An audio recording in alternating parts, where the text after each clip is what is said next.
a vuestra vista. Hacia la derecha es para aumentar y hacia la izquierda para...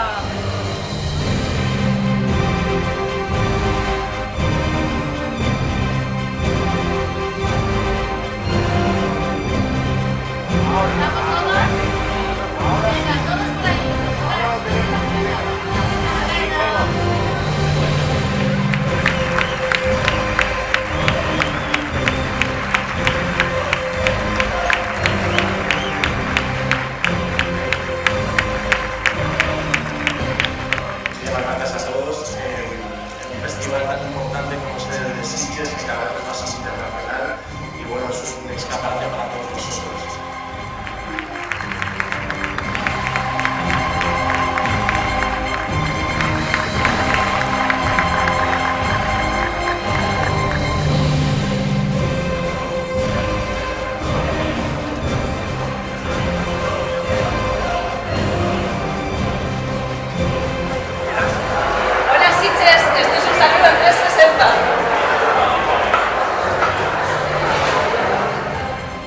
Soy muy afortunada por formar parte de esta profesión tan excitante y cambiante. Yo no puedo ser, reconozco que no puedo ser objetiva con esta película porque es un proyecto muy especial y...